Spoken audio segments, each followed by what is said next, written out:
Fuego cruzado entre Colombia y Venezuela, una tensión que va en aumento. Primero con la declaración de alerta naranja frente a lo que Caracas considera una amenaza de agresión desde Bogotá, que desplegó una unidad especial para la persecución de narcoterroristas y también exguerrilleros integrantes de la ex-FARC y el ELN, que según Colombia actúan bajo el amparo de Venezuela. Desde este 10 de septiembre, el presidente Nicolás Maduro lidera el Consejo de Defensa para discutir planes de seguridad de la nación ante la amenaza bélica del gobierno colombiano. Desde Venezuela se dice no a la injerencia en su territorio y aseguran tener pruebas de cómo se pretende crear un falso positivo desde Colombia para generar un conflicto armado entre ambos países. Con unos 150.000 soldados, el ejército de Venezuela dio inicio a los ejercicios militares Soberanía y Paz 2019, maniobras que se extenderán hasta el 28 de septiembre cerca de la frontera con Colombia. Soy Osvaldo Canales y esto es Detrás de la Razón. La Fuerza Armada Nacional Bolivariana es una fuerza de paz. Nosotros queremos paz. Nosotros respetamos a las Fuerzas Armadas del mundo, pero no le tenemos miedo a nadie. Desde Aeropuerto de la Fría, en el estado Táchira, Venezuela ha comenzado ejercicios militares en sus fronteras con Colombia en un acto para disuadir un ataque militar en su contra desde el territorio de Colombia.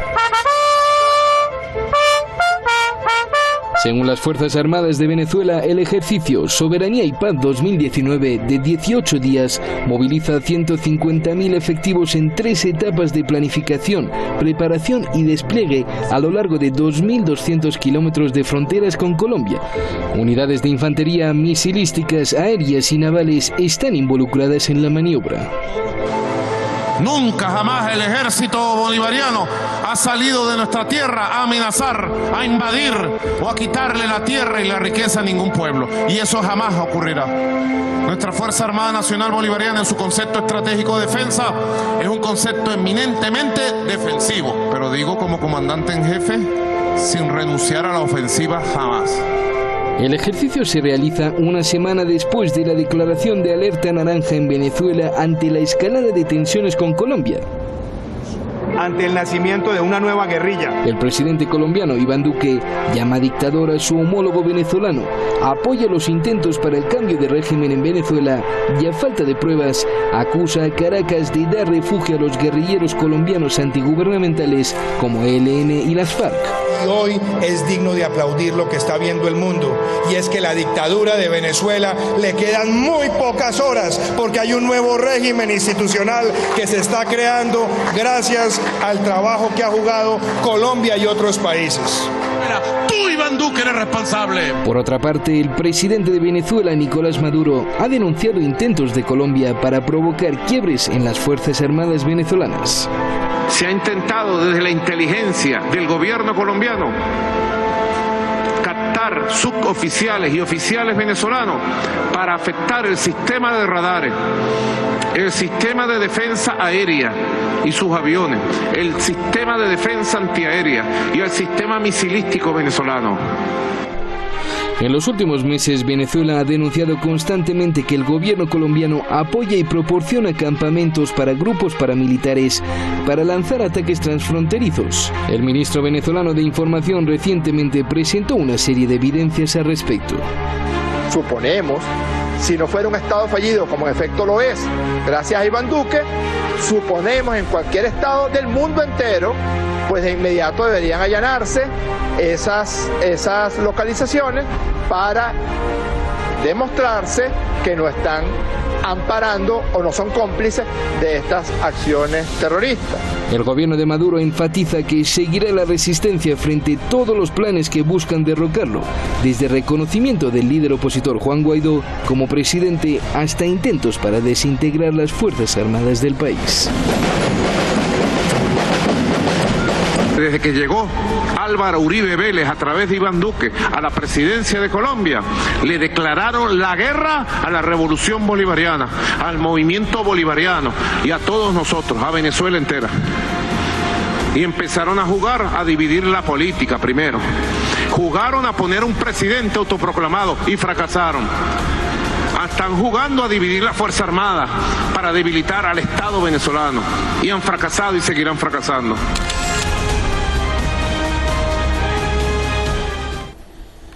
Allí teníamos la nota preparada por nuestro equipo de producción de Detrás de la Razón. Con eso damos inicio ya a este programa. Eduardo Castillo, sociólogo desde Madrid, España, nos acompaña, junto también a José Negrón Varela, antropólogo y escritor político desde Caracas, Venezuela. Ambos, muchísimas gracias por el contacto el día de hoy y comenzar de inmediato ya con la revisión de este tema que hemos ido viendo día tras día cómo ha ido creciendo esta tensión. Les quiero preguntar a ambos lo siguiente. ¿Cómo califican la estrategia de Venezuela frente a lo que acusa de agresión por parte de Colombia? Quiero partir contigo, Eduardo. Bueno, en primer lugar, lo que tenemos que entender es que hay dos fenómenos que se están produciendo en paralelo y aunque se tocan no son lo mismo. Está todo el tema de la cuestión de la FARC Guaidó, de todo lo que implica la situación con Juan Guaidó, y está el tema ya de la seguridad nacional venezolana.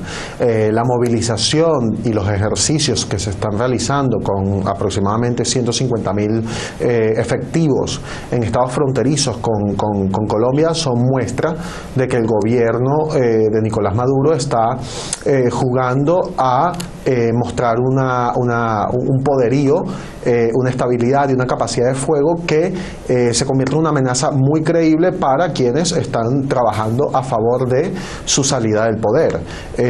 Permítame agregar una cosita más. El hecho de que estas movilizaciones se hagan en territorio fronterizo con Colombia no es cosa nueva. Recordemos también que durante breves periodos anteriores, incluso en el gobierno de Hugo Chávez, sobre todo durante el mandato de Álvaro Uribe, se dieron también situaciones similares en las que la escalada de tensiones lo que promovía era una situación de alerta y de cierta distracción sobre temas más apremiantes sobre el país. Bien, Eduardo. Señala lo siguiente, José, dice jugando a mostrar un poderío allí en la frontera. ¿Cómo consideras tú o calificas la estrategia, en este caso de Venezuela, frente a lo que considera una agresión por parte de Colombia? Bueno, Colombia ha demostrado ser un estado fallido, lleva 60 años en un conflicto de guerra civil que ha generado más de 6 millones de desplazados hacia territorio venezolano. Además de eso, ha contado con presidentes que está demostrado por los mismos Estados Unidos que son parte de las redes de narcotráfico y de terrorismo en territorio colombiano. Estoy hablando especialmente de Álvaro Uribe Vélez, quien se ha declarado como enemigo público número 1 de la nación venezolana. Además de eso, su pupilo, Iván Duque, ha declarado abiertamente que está en favor y está actuando con acciones activas para derrocar al presidente legítimo y constitucional de Venezuela, Nicolás Maduro Moro. Con ese escenario, no es en este caso una locura que el presidente Nicolás Maduro haya decretado no solo una alerta naranja, sino la protección y la activación de todo el componente militar y policial y de las agencias de seguridad del país para protegerse de la amenaza colombiana que lleva a más de 20 años haciéndose patente contra Venezuela, pero que además busca a Venezuela como un chivo expiatorio para ellos además no asumir la responsabilidad de que su propio Estado no le garantiza al pueblo colombiano ningún tipo de seguridad frente a la violencia y también para exculpar lo que ha sido el fracaso de las negociaciones y del proceso de paz que la oligarquía colombiana ha implosionado. Los organismos, las organizaciones no gubernamentales, así como los propios medios de comunicación, han demostrado en Colombia que desde el año 2016 que se firmaron los acuerdos de paz han muerto más de 600 líderes de organizaciones sociales en Colombia. Entonces, han buscado a Venezuela simplemente como un chivo expiatorio para ellos mismos tapar su propia debacle como país. José, me quedo contigo. Quiero preguntarte de inmediato lo siguiente para que vamos rápido en este contexto. El Consejo de Defensa, que está liderado por Nicolás Maduro, ¿Qué imagen da o qué señal da a nivel internacional? Bueno, la imagen que da es que la amenaza de Colombia hacia Venezuela es real, es inminente y merece toda la atención del Estado. En la Constitución de la República Bolivariana de Venezuela, el propio presidente lo ha dicho, Constitución de la República Bolivariana de Venezuela, en su capítulo 7, se contempla la activación del Consejo de Defensa, en este caso el Consejo de Estado, como un órgano de asesoría para lo que es el Estado venezolano. No, esto es importante, no es para el gobierno venezolano, es para el Estado, para la nación completa. En él convergen todos los poderes públicos, el poder legislativo, el poder judicial, el poder ejecutivo. En este caso, lo que se intenta es llevar adelante la defensa integral del territorio, la defensa integral de la nación. Es importante mencionar que cuando se activa el Consejo de Defensa, en este caso amparado por la Constitución de la República Bolivariana, es porque, digamos, las señales que se han lanzado desde Colombia, en este caso como un brazo ejecutor de la política intervencionista de Estados Unidos, arroja señales preocupantes y arroja señales de que efectivamente puede ser inminente un ataque desde ese territorio. Un ataque importantísimo que no lo vamos a ver de una manera tradicional, es decir, no va a ser una guerra tradicional a la que nos tiene acostumbrados Hollywood o las que se vivieron en la guerra del Golfo. Va a ser una guerra adelantada a través de falsos positivos, de paramilitares, de lo que llaman grupos sin membresía, es decir, de fuerzas de operaciones especiales. En este caso, no es del ejército colombiano propiamente, sino de todos esos grupos irregulares que obedecen al Departamento de Estado y que están jugando en la frontera venezolana para su desestabilización. Ese es el principal peligro al cual Venezuela está sometida en los actuales momentos. Bien, Eduardo, desde tu punto de vista, ¿qué pasa actualmente en la frontera colombo-venezolana? Recordemos que aquí está este escenario de mayor conflicto por estos días, pero también es un escenario de mucha comunicación entre ciudadanos que muchas veces incluso tienen doble nacionalidad. ¿Cómo definirías la frontera hoy día? Sí, efectivamente, la frontera siempre ha sido, la frontera colombo-venezolana siempre ha sido muy porosa, siempre ha tenido ese flujo natural de países vecinos. Ahora bien, escuché hablar, por ejemplo, de fracaso en seguridad democrática. La última vez que revisé, hace pocos días, Venezuela es el que constituye hoy en día ejemplo de fracaso en seguridad ciudadana. Del top 10 de ciudades más violentas del mundo, Venezuela siempre tiene al menos 3 o 4. Los 600 líderes sociales a los que se hacía mención por parte de mi contertulio, es lo que muere en Venezuela durante un fin de semana en las principales ciudades del país. O sea, estamos hablando de que la frontera porosa se ha convertido en el escenario del mayor drama migratorio probablemente de la historia de América Latina. Entonces, cuando hablamos de problemas de seguridad y de amenazas, tenemos que preguntarnos qué ha pasado para que numerosas organizaciones independientes y no tan independientes, pero organizaciones al fin, que han elaborado informes donde informan, perdonen la redundancia, que hay aproximadamente 2.000 efectivos, no paramilitares, sino guerrilleros pertenecientes a las ex-FARC que se han ido aglomerando en distintos frentes y al ELN, que hacen presencia en territorio venezolano durante muchísimos años. Esto no es reciente, esto es algo que pasaba ya tan temprano como en 2008. Y surge de aquel problema y aquellas declaraciones famosas en las que el expresidente Hugo Chávez invitaba a convertir a Venezuela en un territorio de negociaciones para la FARC e invitaba a la FARC a participar dentro del territorio venezolano. Esto está pasando en Venezuela y tiene años sucediendo.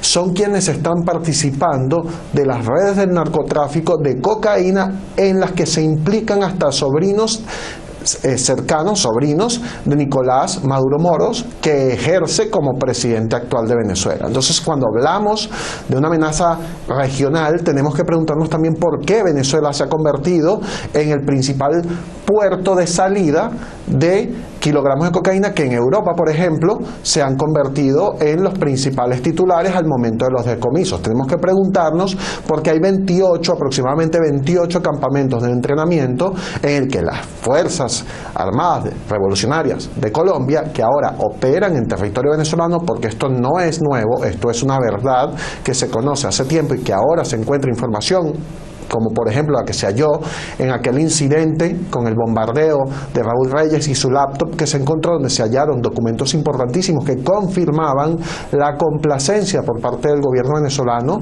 y la disposición a apoyar con armamento y financiamiento a estas fuerzas irregulares. Eduardo, te pregunto y quiero llevarlos a los dos a la misma pregunta. ¿Cuál es el aspecto desde tu punto de vista que más complica la posibilidad de bajar las tensiones entre Colombia y Venezuela hoy en día?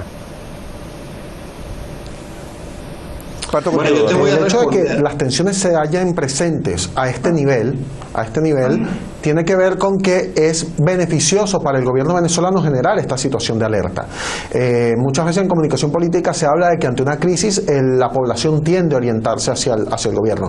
Y en esta situación de pánico y de miedo, aunada a la grave crisis humanitaria que vive el país con una hiperinflación que no cede, lo que motiva es una huida hacia adelante por parte del gobierno y una huida hacia el lado por parte de los ciudadanos venezolanos que ya están asfixiados por una crisis que parece no parar.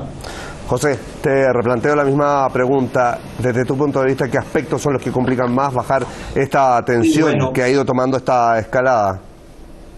Yo creo que lo que complica más este tipo de análisis es que la gente no hable con la verdad, sino que hable sobre la base de toda la información que se acumula en las redes sociales, que se acumula gracias a medios de comunicación que lo que sirven son para replicar las políticas del Departamento de Estado. No me muestran coordenadas de los diferentes supuestos campamentos, no me muestran pruebas en ningún momento sobre las declaraciones que hacen, simplemente las asumen como si fueran una verdad y a partir de ellas declaran una guerra. No, en ningún momento se dice, por ejemplo, que el conflicto colombiano tiene más de 60 años. 60, es decir, entre la guerrilla y la oligarquía colombiana. Venezuela ha sido una víctima de ese conflicto histórico en Colombia.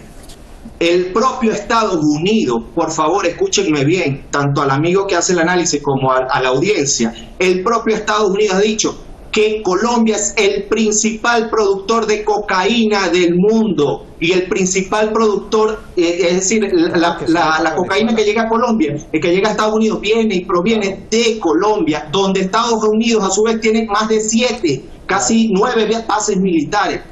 Que alguien me explique cómo se supone que con 9 bases militares, además de tener toda esa política de seguridad democrática, Colombia sigue siendo el principal país productor de cocaína. Dicho por Estados Unidos, no dicho por ninguna agencia cubano-iraní, norcoreana. Entonces creo que deberíamos comenzar hablando con la verdad si realmente queremos hacer un análisis certero de lo que está pasando en la frontera colombiana. Eduardo, entiendo que tienes algo que decir. No es falso. Sí, a ver, cuando hablamos de verdad y mentira y de mentiras replicadas, o sea, deberíamos recordar, por ejemplo, que hasta hace unos pocos meses se produjo en el estado del Tamacuro, que no es frontera con Colombia, que más bien es frontera con Trinidad y Tobago y da al Mar Caribe, es decir, está en la otra punta del país. El Ejército de Liberación Nacional se adjudicó un atentado en el que fallecieron varios miembros de las Fuerzas Armadas venezolanas y lo peor del asunto, y que demuestra la complacencia y la incapacidad de proveer seguridad por parte del Estado Nacional, del Estado venezolano, es que las Fuerzas Armadas Nacional emitieron un comunicado en el que invitaban o exhortaban a los miembros de la Fuerza Armada Nacional a no vestir de uniforme militar. Eduardo, entonces, que tu gobierno te diga que te exhorta a no utilizar vestimenta militar en tu territorio nacional por las posibles retalías y las rencillas que pudiera generar esto en miembros irregulares del ELN es el reconocimiento automático de que están operando. Muéstrame las pruebas. Muéstrame las pruebas. El gobierno venezolano acaba de demostrar que se falsificó un radiograma te puedo imprimir el documento, pero búscalo. Para involucrar al gobierno venezolano en un falso 2.000 efectivos en 28 campamentos en 7 estados venezolanos. Bien, todos esta misma discusión también con Brasil. Lo quiero llevar a lo siguiente. El ELN opera en 13 además. Sí, Eduardo. Y esta información que se puede verificar, sí, en Internet, porque efectivamente en Internet se publica muchísima información. Esta misma falta de consenso, La Vanguardia, quiero pedirles a los dos que por favor coordinemos nuestras ideas para que podamos entendernos también, porque al mismo tiempo no nos vamos a escuchar. Pero frente a esta misma punto de vista que enfocan cada uno de ustedes, por un lado las pruebas o la falta de pruebas que también nos señala José, Eduardo, ¿quién debe mediar en este conflicto hoy en día? Hay un tema importantísimo y que es esta tensión que se produce paulatinamente y que se incrementa. Se supone que los países son soberanos y deberían acordar entre sí las relaciones que se dan y el trato que se dan. El problema es que hoy en día, para el gobierno venezolano, y quizá también, no lo sé, pero sospecho que también para el gobierno colombiano, esta situación es muy interesante para cada quien, porque les favorece y fomenta la distracción de otros temas más apremiantes. ¿Qué debería hablar y de a qué se debería preocupar Venezuela? A solventar la grave crisis financiera, a solventar la grave crisis pero cuando hablamos de una entidad a solventar la crisis humanitaria y la de seguridad, que sí implica la FARC y al ELN. ¿Quiénes pueden mediar? ¿Quiénes pueden mediar? La comunidad internacional. Sin embargo, la realidad que encontramos es que cada vez que se ha propuesto una mesa de discusión y una mesa de debate, el gobierno la ha aprovechado para simplemente ganar tiempo y correr la arruga, como decimos en mi país, para no abordar los problemas reales. José, quiero ir contigo rápidamente y con este aspecto me interesa muchísimo. Maduro ha informado que se han detectado 42 acciones de ataques en los últimos 3 meses desde Colombia. Son informaciones que da el presidente Maduro. ¿Cuánto hay de influencia estadounidense en esto? Pero simplemente tienes que ver las declaraciones.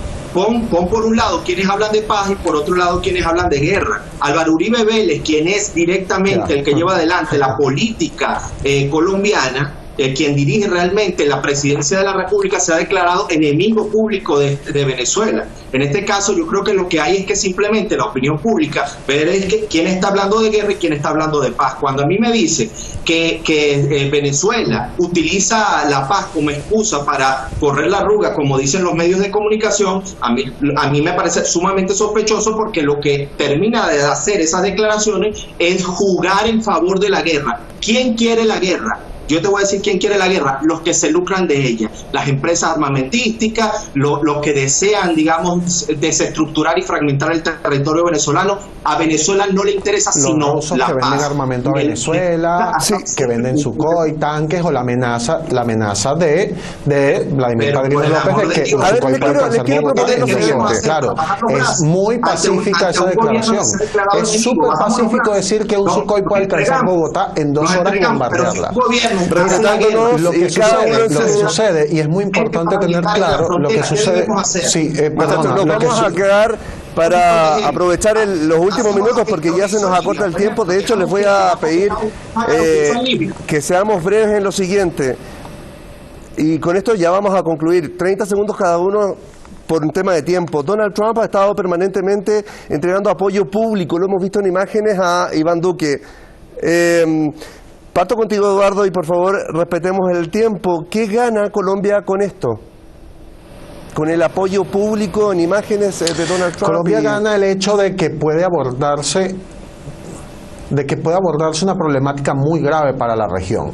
La salida de John Bolton es llamativa, hay que ver en qué depara esto, pero yo creo que es importante que se solvente la situación de inseguridad que se ha creado. A veces pareciera, con toda la malicia del mundo por parte del gobierno, que cuando habla de paz por un lado, amenaza con el bombardeo a la capital de Colombia, porque los aviones sencillamente que le compró a una industria armamentística rusa, repentinamente en 2 horas pueden alcanzar la capital de Colombia.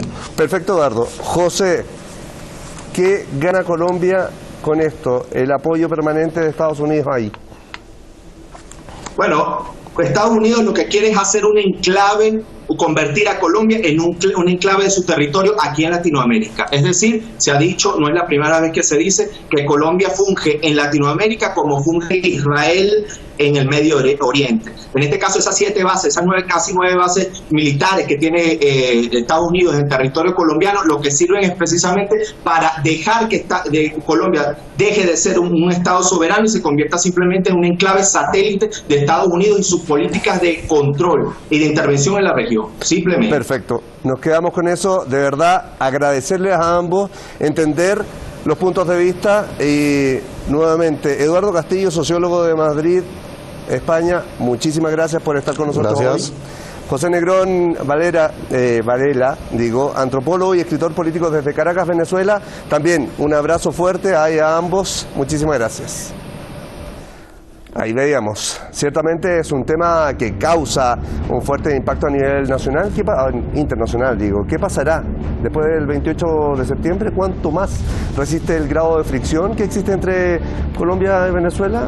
La historia entre ambos mandatarios ha ido de mal en peor. Maduro, por una parte, enfatiza que seguirá la resistencia frente a todos los planes que buscan derrocarlo. Rechaza la injerencia, brindando por estos días 2.200 kilómetros de frontera entre Venezuela y Colombia. Con eso nos quedamos. ¿Qué pasará los próximos días? Estamos atentos. En nombre de todo el equipo, muchísimas gracias por acompañarnos aquí, en Detrás de la Razón. Hasta pronto.